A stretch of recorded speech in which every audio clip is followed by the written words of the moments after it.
இது வரைக்கும் சப்ஸ்கிரைப் பண்ணாதவங்க ப்ளீஸ் சப்ஸ்கிரைப் பண்ணுங்கள். பெல் பட்டனை ப்ரெஸ் பண்ணி ஆல் ஆப்ஷனை சூஸ் பண்ணிங்கன்னா நான் போடுற வீடியோஸ் எல்லாம் உங்களுக்கு வந்து சேரும். இன்றைக்கி நான் பால் போலி பண்ணியிருக்கேன். ரொம்ப டேஸ்ட்டாக வந்திருக்கு. இதை எப்படி செய்கிறதுங்கிறத இந்த வீடியோவில் பார்க்கலாம். வாங்க வீடியோக்குள்ளே போகலாம். Hi friends, welcome to Suki's kitchen. பால் போலி செய்கிறதுக்கு 300 கிராம் பாம்பே ரவையை மிக்சியில் போட்டு பவுடர் பண்ணி அதை சலித்து எடுத்து வச்சுருக்கேன். இந்த மெஷரிங் கப்பில் 2 கப் எடுத்துட்டுருக்கேன். இந்த பவுடர் பண்ணி வச்சுருக்கிற ரவையை ஒரு கிண்ணத்தில் போட்டு அதில் வந்து ஒரு 1/2 டீஸ்பூன் உப்பு சேர்க்குறேன். 1 டீஸ்பூன் நெய் சேர்த்துக்கிறேன். இதில் இந்த மாவில் தேவையான அளவு தண்ணி சேர்த்து பூரி மாவு மாதிரி கொஞ்சம் கெட்டியாக கலந்து வச்சுக்கணும்.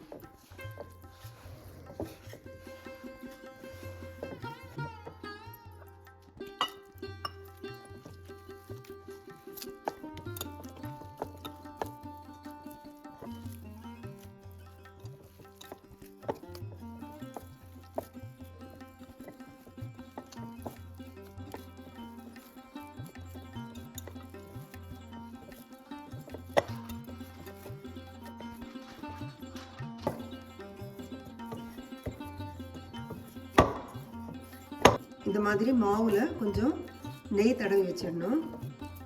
இதில் கிட்டத்தட்ட ஒரு 20 அல்லது 25 பூரி வரும். இப்போ காற்று போகாத மாதிரி நல்லா ஒரு மூடி வச்சு மூடிடணும். 15 நிமிஷம் நல்லா ஊற வைக்கணும். இதுக்கு பதிலாக ஒரு ஈரத்துணி இருந்தால் அதையும் வச்சு மூடி வச்சிடலாம்.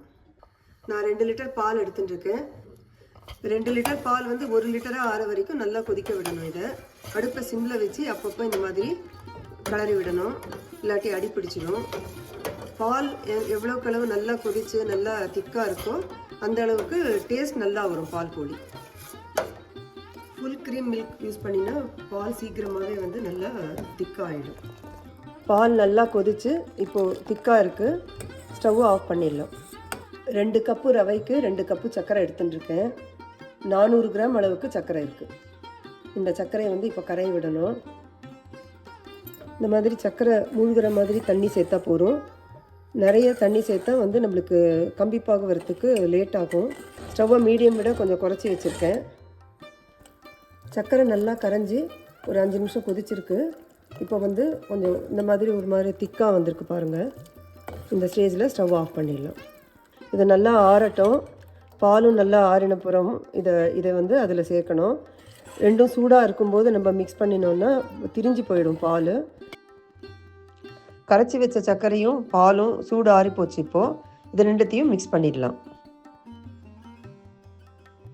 மாவு நல்லா ஊறிடுத்து அதில் கொஞ்சம் மாவு எடுத்து நல்லா பிசைஞ்சிட்டு ஒரு 5-6 பூரி இட்டு வச்சுக்கலாம். முதல்ல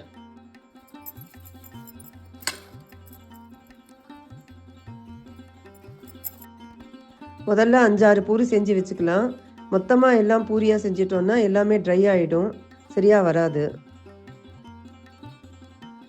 ஒரு தட்டில் மைதா மாவு எடுத்து வச்சுட்டுருக்கேன். அதில் இந்த பெரட்டி எடுத்துட்டு பூரியாக இட்டு வச்சுக்கலாம். மைதா மாவு இல்லைன்னா பரவாயில்ல, பவுடர் பண்ணி வச்சுருக்கிற அந்த ரவையே நம்ம யூஸ் பண்ணிக்கலாம். இந்த மாதிரி செய்யும்போது பூரி நல்லா ஒட்டாமல் இட வரும். இப்போது 5-6 பூரி இட்டாச்சு. இப்போ வந்து எண்ணெயில் பொரித்து எடுத்துடலாம். ரொம்ப நேரம் காய வைக்காமல் பூரி இட்ட உடனேயுமே நம்ம பொரித்து எடுத்துடணும்.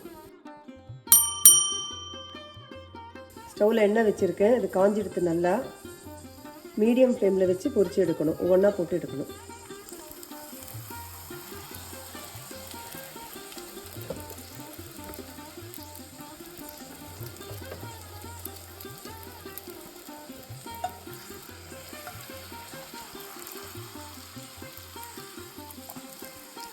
நல்லா 2 பக்கமும் திருப்பி போட்டு நல்லா பொரித்து எடுக்கணும்.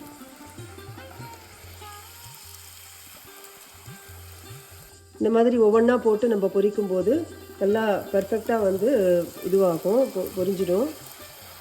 2-3 சேர்த்தாப்பில் போட்டால் ஒன்று நல்லா பொரிஞ்சிருக்கும், ஒன்று சரியாக பொரியாது. அதனால் நம்ம பர்ஃபெக்டாக டேஸ்ட் வரணுன்னா ஒவ்வொன்றா பொறுமையாக போட்டு எடுக்கணும்.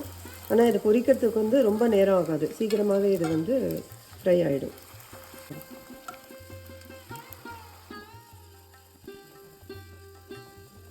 இந்த மாதிரி வடித்தட்டில் டிஷ்யூ பேப்பர் போட்டு வடிய விட்டுருக்கேன். இதை எண்ணெயெல்லாம் கொஞ்சம் வடிஞ்சப்புறம் இதை எடுத்து பாகில் போடணும். இப்போது ஸ்டவ்வில் வச்சு கொஞ்சம் லைட்டாக சூடு பண்ணிக்கலாம். இதில் வந்து ஏலக்காய் தூள் சேர்க்குறேன் 1 டீஸ்பூன்.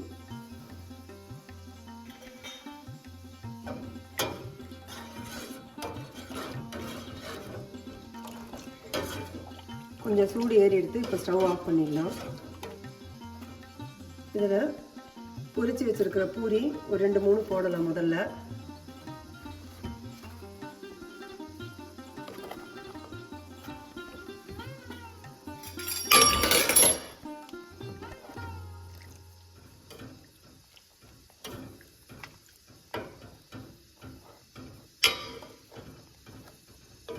ரெண்டு நிமிஷம் ஊற வைக்கணும். இதில்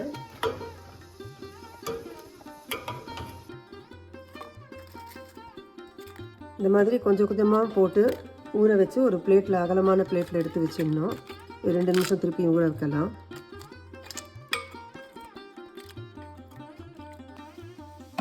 ரெண்டு நிமிஷம் ஊறிடுத்து. இப்போ வந்து இதை ஒவ்வொன்றா எடுத்து ஒரு அகலமான பிளேட் எடுத்து வச்சிடணும்.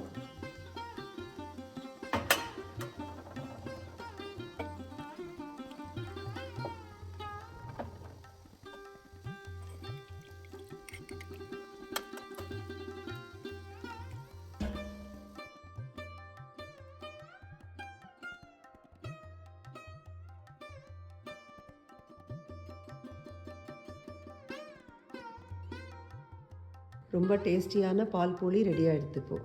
இதை நீங்களும் ட்ரை பண்ணி பாருங்கள். உங்களுக்கு இந்த வீடியோ பிடிச்சிருந்ததுன்னா லைக் பண்ணுங்கள், எல்லாருக்கும் ஷேர் பண்ணுங்கள், உங்கள் கமெண்ட்ஸ் அனுப்புங்க, சேனலை சப்ஸ்கிரைப் பண்ணுங்கள். தேங்க்ஸ் ஃபார் வாட்சிங்.